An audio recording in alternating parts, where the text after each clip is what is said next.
Fala, turma! Tudo bem com vocês? Meu nome é Rafael Matos e a partir de hoje iniciamos a nossa série de 15 pílulas voltadas à resolução de questões e também a dicas de direito ambiental. Quero desde já dividir com vocês uma super novidade. Nos últimos dias, nós tivemos a publicação da segunda edição do nosso Manual de Direito Ambiental pela editora Ridel. Para você aí que está se preparando para o concurso público DPC-RN, esse livro é recomendadíssimo, dado que todos os tópicos do nosso concurso estão aqui, trabalhados de modo objetivo, com resolução de questões. Então, se você puder me dar essa moral, ficarei muito contente. Fechado? Um outro convite que quero fazer para vocês é para que todos conheçam as nossas redes sociais. Estou lá no Instagram, no @rafael.matos, para ajudá-los nessa tão importante etapa da vida de vocês. Me adiciona agora, já manda um direct para mim dizendo: Rafa, sou seu aluno do DPC-RN, me ajuda aí. E a partir daí nós vamos conversar bastante, eu vou direcionar os seus estudos e nós vamos alcançar o nosso objetivo. Qual é o nosso objetivo? Gabaritar direito ambiental. Turma, eu estou aqui no CERS Online desde 2018 e posso falar uma coisa para vocês? Esse objetivo tem sido alcançado concurso a concurso. A gente sempre tem conseguido alcançar esse objetivo de gabaritar direito ambiental. Então vai dar certo. Conta comigo que nós vamos superar direito ambiental. Essa matéria não será um problema no nosso concurso. Bom, para essa nossa primeira pílula, eu trouxe um tema que particularmente eu adoro, que é o tema do Código Florestal. Lei 12.651, do ano de 2012. Esta lei disciplina duas áreas a serem protegidas, as chamadas reservas legais e as áreas de preservação permanente. Ah, Rafa, o Código Florestal disciplina as unidades de conservação? Não. As unidades de conservação têm previsão em outra lei, uma lei que inclusive nós vamos conversar nas próximas pílulas. É a Lei 9985 de 2000. Não precisa anotar isso ainda não, viu? Porque a gente vai falar sobre ela mais para frente. Agora vamos focar na 12.651 de 2012. Fechado? Começando aqui pelas áreas de reserva legal, esse nosso material, inclusive, já está disponível. Eu mesmo já subi na plataforma para vocês, tá bom? Ó, começando aqui por reserva legal. A dica é que vocês conheçam o artigo 12 e o artigo 67 da lei. De acordo com o artigo 12, todo imóvel rural, e quando eu falo todo, é todo mesmo, hein? Pequenininho, médio, grande, todos os imóveis rurais precisam manter uma área no interior do imóvel, da propriedade rural, com a conservação de vegetação nativa. Essa área é chamada de reserva legal, essa área conservada, é um percentual do imóvel que precisa ficar conservado. Para manter a biodiversidade, para cumprir função social, função socioambiental, melhor dizendo, da propriedade rural. Esse percentual ele varia. E aí eu quero dar uma dica para vocês que talvez ajudará a encontrar qual que é o percentual para cada tipo de imóvel. Fechou? A dica é a seguinte: verifique se o imóvel está ou não no interior da Amazônia Legal. Rafa, não sei o que é Amazônia Legal. A Amazônia Legal é um território geográfico formado por vários estados. O Rio Grande do Norte não faz parte da Amazônia Legal, tá bom? Quem faz parte da Amazônia Legal? Você vai pegar aqui, ó, acompanhe comigo no mapa, hein? Mato Grosso, Tocantins e Maranhão. Maranhão é quase 100% dele faz parte da Amazônia Legal. Para o lado ocidental, então para a nossa esquerda aqui, né? Para o lado ocidental, todos os estados fazem parte da Amazônia Legal. Então a gente pode lembrar daqui, ó, Roraima, Rondônia, Pará, Amapá, estado do Amazonas, quem mais? O Acre, todos os estados que estão na porção ocidental, a partir do Mato Grosso, Tocantins e Maranhão, fazem parte da Amazônia Legal. Rio Grande do Norte está na porção oriental, né? Então por isso que não faz parte da Amazônia Legal. Pois bem, dentro da Amazônia Legal nós vamos ter 3 tamanhos de reserva legal: 80, 35 ou 20. Fora da Amazônia Legal nós só teremos um tamanho, que é de 20%. Então, São Paulo, por exemplo, que é o estado onde eu moro, toda a propriedade rural vai precisar manter 20%. No Rio Grande do Norte, 20%. Na Bahia, 20%. Em Minas Gerais, 20%. Rio Grande do Sul, 20%. Agora, se estiver dentro da Amazônia Legal, aí você vai precisar analisar o bioma. Se o bioma for Amazônia, bioma amazônico, daí a reserva legal é de 80%. O proprietário só vai poder explorar 20% do seu imóvel. Tem que manter 80% de reserva. Se ele estiver localizado dentro do cerrado, aí a reserva é de 35%, ficou ao contrário, né? 35%. 35% podendo explorar apenas em 65% do seu imóvel. Agora, estando no interior da Amazônia Legal, não sendo bioma Amazônia nem cerrado, aí também chega para a regra geral, sobra-se apenas 20% de reserva. Fechou? É o que eu trago aqui para vocês no material. Ó. Dentro da Amazônia Legal, 80, 35, 20. Fora da Amazônia Legal, 20. Ah, mas é Mata Atlântica, 20. Ah, mas é Pampa, 20. Ah, mas o bioma é Caatinga, 20%. Sempre que estiver fora da Amazônia Legal, 20%. Agora, quando que esse percentual aí vai mudar? Ele muda, de acordo com o artigo 67, para as chamadas pequenas propriedades rurais. Nas pequenas propriedades rurais, que são aquelas que têm até 4 módulos fiscais, e no estado do Rio Grande do Norte nós temos muitas pequenas propriedades, 4 módulos fiscais varia de cidade para cidade, então eu não consigo te falar quanto que é o módulo fiscal, tá? Cada cidade tem um tamanho de módulo fiscal específico. Entendo até 4 módulos fiscais, o artigo 67 diz o seguinte: o tamanho da reserva legal será o quanto o proprietário da pequena propriedade rural tinha em 22 de julho de 2008. 22 de julho de 2008. Quanto que ele tinha em 22 de julho de 2008? Ah, ele tinha 10%? É 10% que ele vai manter. Ah, mas ele está no bioma Amazônia. Tanto faz. Cerrado, tanto faz. Mata Atlântica, tanto faz. O que ele tinha em 22 de julho de 2008 é o que ele deve manter de reserva legal. Essa regrinha vale apenas para as pequenas propriedades rurais com até 4 módulos fiscais. Tá bom? Maravilha. Ó, este mapinha aqui, essa ilustração é para vocês identificarem dentro de uma propriedade rural o que é reserva legal, o que é APP, né? Aqui, ó, só para vocês terem uma ideia. Sempre que há uma vegetação protegendo algum outro recurso natural, como por exemplo um rio, como por exemplo uma grande serra, como por exemplo uma encosta, sempre que há algo a ser protegido, a vegetação que tem no seu entorno é chamada de APP.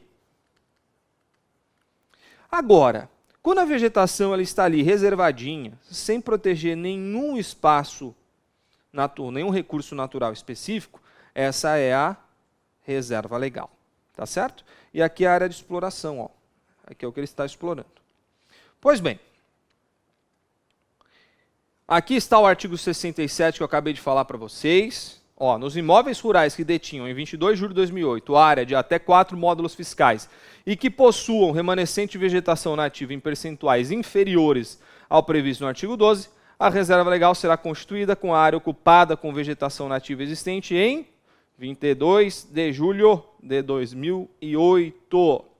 Feitas tais considerações, penso que estamos prontos para resolver uma questão. E a questão que trago aqui para vocês é a seguinte: proprietário de sítio localizado em município do Norte Goiânia. Goiás está fora da Amazônia Legal, hein? Com área equivalente a 4 módulos fiscais. Opa, está me parecendo que a gente vai entrar na regrinha do 67. Decidiu estender sua área de pastagem. Para tanto, lá em 2007, ou seja, antes de 22 de julho de 2008, suprimiu vegetação de parte de sua reserva legal, que desde então se resume a 5% do total da propriedade. Nesse caso, aplica-se o seguinte: letra A. Existe obrigação de recompor integralmente a área desmatada? Não. Artigo 67 diz que ele vai precisar manter apenas 5%. Por ser área rural consolidada, não existe obrigatoriedade de recomposição de reserva legal. Artigo 67, perfeito. Em caso de autuação por infração administrativa, o prazo de defesa é de 30 dias. Nós não estamos falando disso agora, mas esse prazo aqui é de 20 dias. Diante da autuação por infração administrativa ambiental, o valor da multa será convertido no pagamento de serviço de recuperação de vegetação suprimida? Não, não será. Ele poderá ser convertido e essa conversão não é para recuperação da própria área. Tá? Em outro momento também a gente fala sobre isso, mas essas duas estão erradas, restando a alternativa B de bola. Agora, as áreas de preservação permanente, que são as outras áreas protegidas no nosso Código Florestal, não se confundem com as áreas de reserva legal. Por meio daquela ilustração que eu mostrei para vocês anteriormente, isso você consegue evidenciar pela própria imagem, né? Enquanto a APP protege um recurso natural, a reserva legal está ali, sem proteger nenhum recurso natural obrigatoriamente. Outra diferença entre APP e reserva legal é que a APP pode estar em área rural ou urbana, ao passo que a reserva legal apenas em áreas rurais.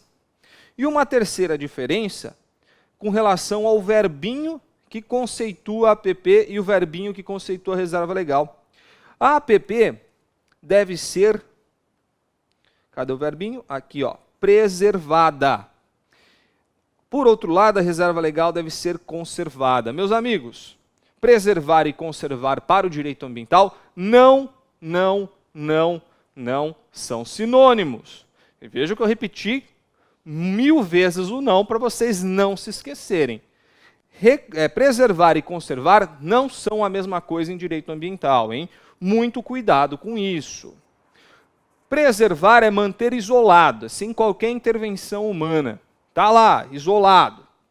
Conservar permite o uso econômico dessas áreas, por meio de manejo sustentável, com práticas sustentáveis, mas é possível sim explorar determinadas atividades econômicas no interior de reserva legal, porque o verbinho que lhe conceitua é o verbinho conservar. Fechou? Então, APP é preservar, reserva legal é conservar. É possível intervir em APP, Rafa, se o verbinho é preservar? A verdade é que o artigo 8 traz hipóteses taxativas nas quais é possível intervir em área de preservação permanente. Só pode intervir em APP nas hipóteses de utilidade pública, de interesse social ou de baixo impacto ambiental que estejam expressamente descritas na Lei 12.651. Trata-se de um rol taxativo. Feitas tais considerações, vamos resolver aqui mais uma questão nessa nossa primeira pílula essa introdutória de direito ambiental. Com relação à APP e à área de reserva legal, é correto afirmar que a configuração como área de preservação permanente de área coberta com florestas ou formas de vegetação somente ocorrerá por meio de lei em sentido formal. Na verdade, pessoal, as áreas de preservação permanente já têm previsão no Código Florestal. Então, elas já estão previstas, não há necessidade de uma lei para editar, para reconhecer determinadas áreas como APPs. Agora, o próprio Código Florestal diz que se o poder público municipal, estadual ou federal quiser reconhecer outras APPs para além daquelas previstas no Código, eles podem fazer por meio de ato do Poder Executivo. Então, a alternativa A está errada. A intervenção ou a supressão de vegetação nativa em APP somente pode ocorrer nas hipóteses de utilidade pública, boa, interesse social, boa, ou de baixo impacto ambiental, conforme previsto no Código Florestal. Maravilha! O uso econômico de reserva legal é permitido desde que sem o propósito comercial. Não. O uso é permitido, inclusive, para propósito comercial.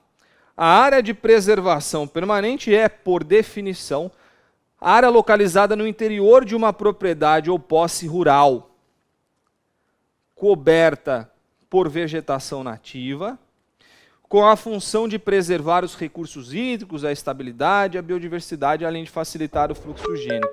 Essa alternativa D é aquela para te derrubar, né? Porque, na verdade, a APP não é só em área rural. Pode ser em área urbana também. E segundo, ela não precisa estar coberta com vegetação. Ela existe mesmo não estando coberta com vegetação, porque a sua função é proteger um outro recurso natural, como eu lhes disse. Por isso, a alternativa correta é a alternativa B de bola. Fechado? Então é isso aí, meus caros. Eu vou finalizando aqui a nossa primeira pílula. Já já a gente volta com a segunda e temos mais 14 pela frente para falarmos sobre diversas dicas e buscarmos o nosso objetivo. Qual é o objetivo? Gabaritar direito ambiental. É isso aí, gente. Até a próxima. Tchau, tchau. Fala, turma. A gente não pode começar a estudar direito ambiental sem antes passar pelas suas previsões constitucionais.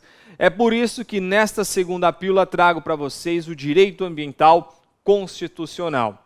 Seja aqui no concurso DPC, seja para a turma da pós-graduação, que inclusive está com matrículas abertas pela Faculdade CERS, seja lá na graduação, no exame de ordem, magistratura, MP, qualquer concurso, nós temos que iniciar os nossos estudos em direito ambiental a partir da Constituição Federal.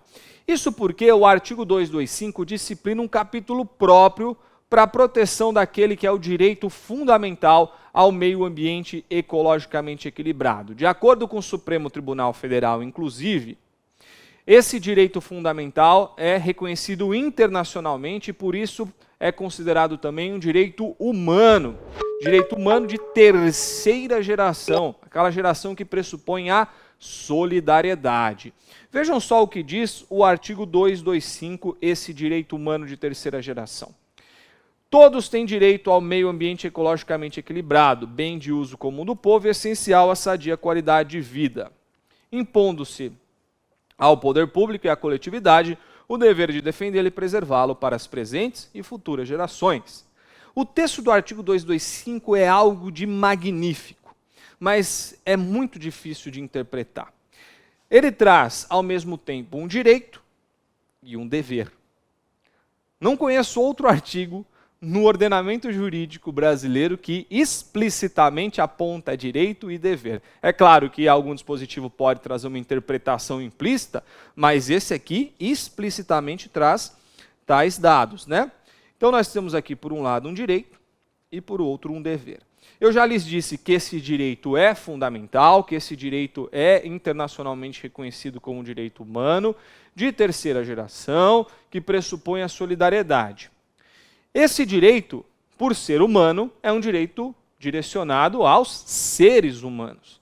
É por isso que o Supremo Tribunal Federal reconhece a esse caput do artigo 225 uma natureza antropocêntrica. Natureza antropocêntrica, ou seja, um direito voltado aos seres humanos. O pronome indefinido todos aqui não abre, né? Não nos permite identificar quem são os titulares do direito. Então eu já estou te respondendo. Os titulares são os seres humanos diante de uma visão antropocêntrica. No passado, lá na era bíblica, com a turma lá de Aristóteles, lá nos clássicos, o antropocentrismo era considerado uma visão única possível. Então, os seres humanos podiam se utilizar dos recursos naturais à abundância, sabe? Tira, arranca, desmata, coloca fogo. Está parecendo o que acontece ultimamente? Sim, é verdade. Mas, no passado, eles não tinham o conhecimento científico da importância que o meio ambiente tem até para a nossa vida, para a garantia da nossa dignidade. Hoje em dia nós sabemos, e é por isso que esse antropocentrismo, que lá atrás era um antropocentrismo puro, clássico, hoje ele é considerado, de acordo com o próprio Supremo Tribunal Federal, um antropocentrismo equilibrado. Equilibrado com o quê? Com posições biocêntricas. E essas posições biocêntricas estão elencadas no próprio artigo 225, eu vou te dar um exemplo já. Se você tiver com o seu VAD aberto, você vai conseguir identificar.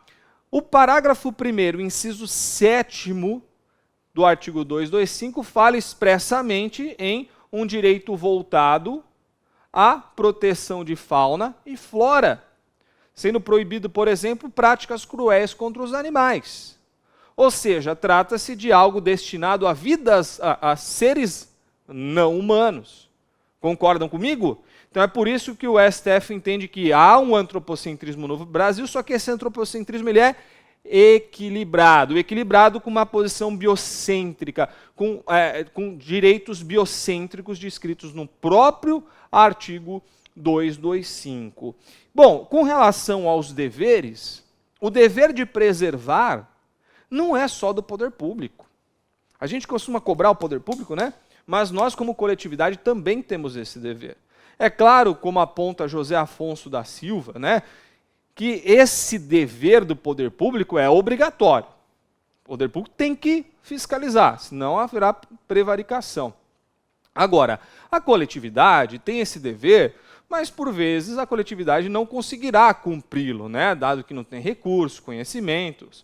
Então, gente, há uma obrigatoriedade em si do cumprimento desse dever para o poder público. Mas não podemos nos esquecer que a coletividade também tem os seus deveres para com a preservação do meio ambiente. E uma outra característica muito interessante aqui do caput, isso aqui, ó. Preservação para as presentes e futuras gerações. Vocês se recordam quando eu disse que o direito humano ao meio ambiente ecologicamente equilibrado é um direito de terceira geração? O direito de terceira geração pressupõe a fraternidade, a solidariedade. E a solidariedade entre quem? Entre nós? Ou entre nós e as futuras gerações? É uma solidariedade que pressupõe a intergeracionalidade, porque o que a gente faz para o meio ambiente hoje vai impactar nossos filhos, nossos netos. Você entendeu? Então, todas as políticas públicas devem ser pensadas com a solidariedade baseada na intergeracionalidade do direito ao meio ambiente ecologicamente equilibrado. Bom, para discutirmos um pouquinho mais sobre essa questão de antropocentrismo, eu trouxe para vocês um precedente lá do Supremo Tribunal Federal, a de 1856, no qual se reconheceu essa natureza de solidariedade, essa natureza de meta-individualidade, essa natureza da terceira geração do direito humano ao meio ambiente ecologicamente equilibrado. Essa questão aqui, turma, já foi trazida em vários concursos públicos, não só DPC, como de outras carreiras também. Importante aqui que este precedente julgou inconstitucional a prática da chamada briga de galo. Percebam, ó, o galo não é um ser humano, concordam? Mas é uma vida não humana, que foi protegida aqui pela nossa Constituição Federal. A briga de galo foi declarada inconstitucional. Agora, depois de um tempo, depois do Supremo ter julgado inconstitucional a briga de galo, o Supremo julgou inconstitucional também a farra do boi e julgou inconstitucional também a chamada vaquejada. E quando o Supremo julgou inconstitucional a vaquejada, aí o Supremo arranjou confusão. Arranjou confusão com quem? Com o Congresso Nacional. O Congresso Nacional, que representa todos os estados da federação e os seus interesses, as suas manifestações culturais, as suas peculiaridades sociais. O Congresso Nacional editou uma resposta ao Supremo. Disse o seguinte: Supremo, você vai dizer que a prática da vaquejada é inconstitucional? Eu vou fazer o seguinte, então. Eu vou mudar a Constituição. Por meio do poder constitucional derivado, o Congresso Nacional editou a Emenda Constitucional 96, incluiu no artigo 225 o parágrafo 7º. Olha o que diz o parágrafo 7º. Para fins do disposto na parte final do inciso 7º do parágrafo 1º desse artigo, não se consideram cruéis as práticas desportivas que utilizem animais. Desde que, se tem essa locução, é porque virão requisitos. Quais são os requisitos? Sejam manifestações culturais, primeiro requisito, registradas como bem de natureza imaterial, integrante do patrimônio cultural brasileiro. E 2, desde que sejam regulamentadas por lei específica que assegure o bem-estar dos animais envolvidos. São 2 os requisitos. Então hoje, uma prática como a vaquejada, uma prática como o próprio rodeio, que nunca chegou a ser declarado inconstitucional pelo Supremo, elas podem ser exercidas, desde que cumpra-se esses 2 requisitos. E a partir daí, não há inconstitucionalidade, conforme artigo 225, parágrafo 7º. Há uma discussão no Supremo Tribunal Federal, que não cairá no concurso de vocês, porque ainda não foi proferida a decisão, sobre a inconstitucionalidade dessa inclusão aqui, desse parágrafo 7º, tá? A solução dessa celeuma deve acontecer no final de 2021. Vamos acompanhar, lá pelas redes sociais a gente vai batendo um papo. Feitas tais considerações, dadas tais dicas, acho que estamos prontos para resolver uma questão aqui de direito ambiental, que dizia o seguinte: com relação ao tratamento constitucional dado à questão ambiental, é correto afirmar que a CF de 88 prevê a preservação do meio ambiente ecologicamente como dever apenas de parte da coletividade e obrigação do poder público. Nada disso. É dever de toda a coletividade e também do poder público. Letra B. Confere juridicidade ao valor ético da alteridade, objetivando uma pretensão universal de solidariedade social ao tratar das gerações futuras e dos animais como sujeitos de direito. Ora, os animais são sujeitos de direito? Não. A visão é antropocêntrica. Ela é equilibrada com alguns dispositivos que garantem proteção a vidas não humanas, mas isso não quer dizer que os animais são sujeitos de direito. Estabelece que o meio ambiente ecologicamente equilibrado é não só um direito, mas também um dever de toda a coletividade e do poder público. Perfeito, caput do artigo 225. Reconhece o direito ao meio ambiente ecologicamente equilibrado como um direito fundamental de segunda geração? Não, terceira geração. Então, a alternativa correta, a alternativa C de casa. Só para vocês terem uma ideia, num concurso DPC lá do estado do Pará, no passado, foi questionado a respeito das brigas de galo. E com a inclusão do parágrafo 7º, essa questão passou a ficar desatualizada. Eu só trouxe aqui, a título de exemplo, a alternativa que havia sido apontada como correta. Ó, a promoção de briga de galos configura conduta atentatória à Constituição da República que veda a submissão de animais a atos de crueldade, cuja natureza perversa, semelhança da farra do boi, não permite que sejam qualificados como inocente manifestação cultural de caráter meramente folclórico. Nesta senda, é possível afirmar-se que a proteção jurídica constitucional dispensada à fauna abrange tanto os animais silvestres quanto os domésticos e domesticados. Bom, vocês viram que a partir de 2017 há um novo regulamento a respeito do assunto e, por isso, esta questão que foi cobrada em um concurso de 2016, hoje é considerada desatualizada. Para fecharmos, eu vou recomendar a vocês fazerem a leitura do parágrafo 1º do artigo 225, que traz deveres específicos do poder público. Ora, há deveres para a coletividade e para o poder público. O parágrafo 1º fala de deveres específicos do poder público, como, por exemplo, preservar e restaurar processos ecológicos, preservar a diversidade e integridade de patrimônio genético, definir unidades de conservação em todo o território nacional, exigir EIA-RIMA, controlar produção, comercialização e emprego de técnicas que comportem risco à vida, promover educação ambiental e proteger fauna e flora, vedadas as práticas que coloquem em risco sua função, provoquem extinção de espécies ou submetam animais à situação de crueldade. E para fecharmos essa pílula, que eu já estou com o meu tempo um pouquinho estourado, no que concerne à Constituição Federal de 88 e ao meio ambiente, assinale a opção correta. Letra A. Entende-se a previsão constitucional de um meio ambiente ecologicamente equilibrado, tanto como um direito fundamental, quanto como um princípio jurídico fundamental que orienta a aplicação de regras gerais. Perfeito. Trata-se de um direito fundamental, trata-se também de um princípio que vai nortear, e por isso que a gente sempre tem que começar o estudo de direito ambiental a partir do 225. O princípio da livre iniciativa impede que o poder público fiscalize entidades dedicadas à pesquisa e à manipulação de material genético. Errado. Vocês viram aí que no parágrafo 1º há a necessidade dessa fiscalização. O estudo prévio de impacto ambiental, chamado EIA-RIMA,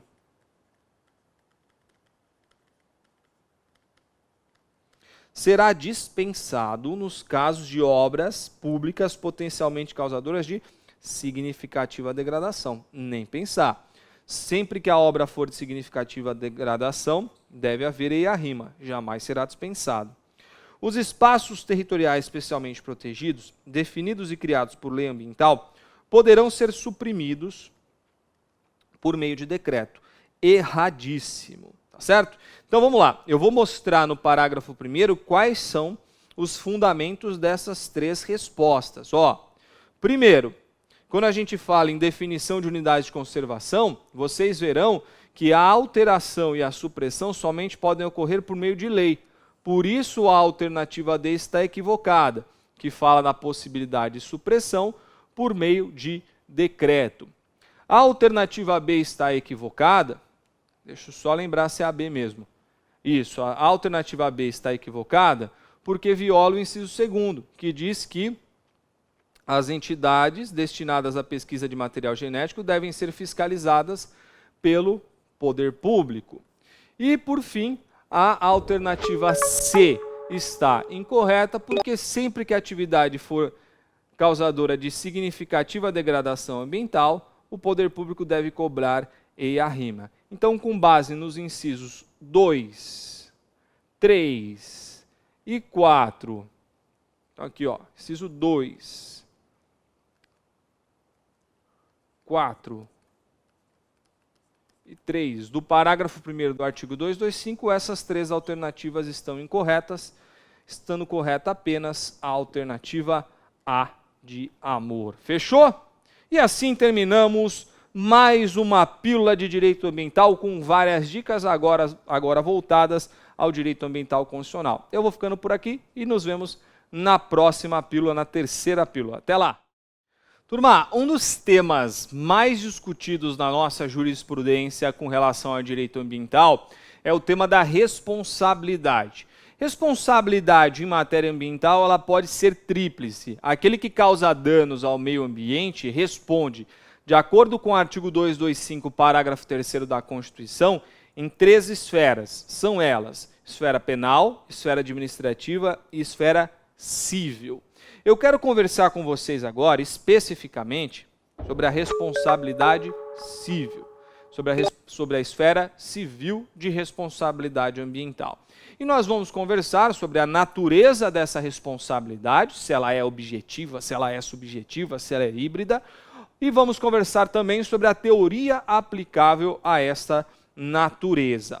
Tudo começa a partir do artigo 14, parágrafo 1º, da Lei 6938 de 81, que é a principal lei ambiental do Brasil, é a Lei da Política Nacional de Meio Ambiente. De acordo com o artigo 14, parágrafo 1º, sem obstar a aplicação das penalidades, é o poluidor obrigado, independentemente da existência de culpa, a indenizar ou reparar os danos causados ao meio ambiente e a terceiros afetados por sua atividade. Turma, deixa eu fazer dois comentários com relação a esse 14, parágrafo 1º. Percebam que ele faz distinção entre penalidades e reparação.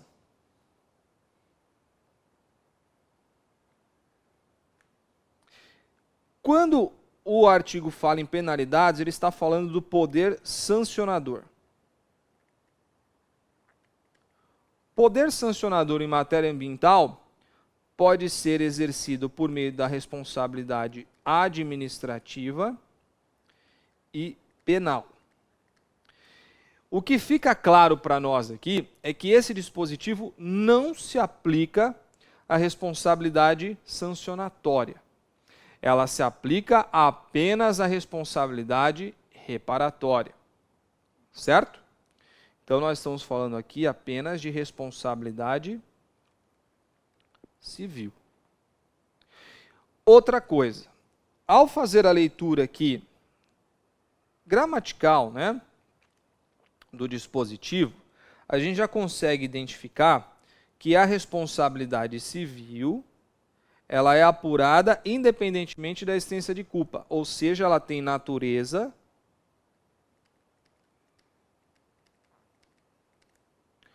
objetiva. Agora, eu vou até trocar a cor aqui. Agora, eu quero que vocês tenham um cuidado enorme com relação a isso. Porque a natureza objetiva, é apenas da esfera civil. Isso não quer dizer que a esfera administrativa ou penal também serão apuradas de forma objetiva. Não quer dizer. A esfera sancionatória, e aí se incluem a administrativa e a penal, elas são apuradas de modo subjetivo, como veremos aí nas próximas pílulas. Tá?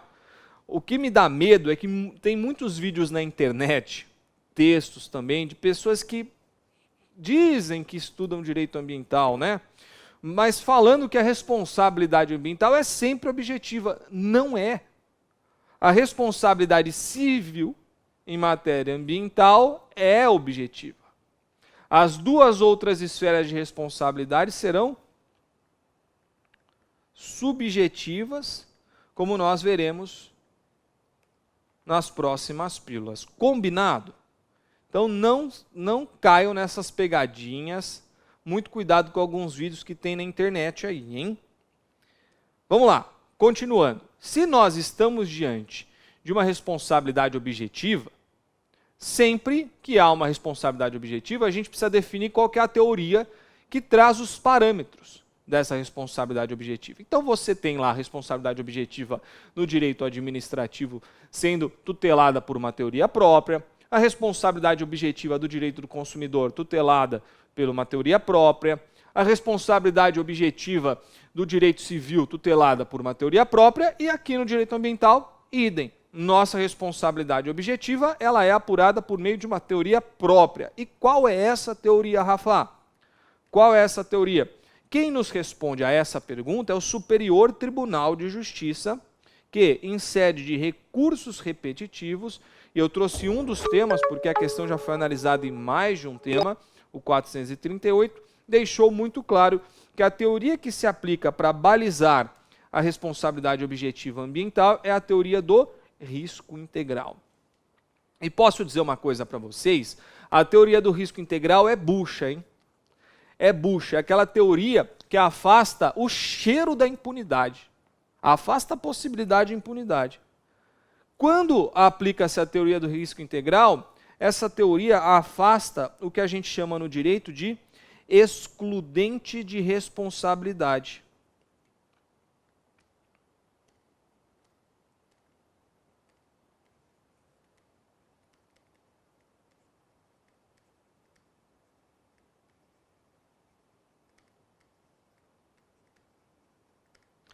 Quais são as excludentes de responsabilidade? Caso de terceiro, mais caso fortuito,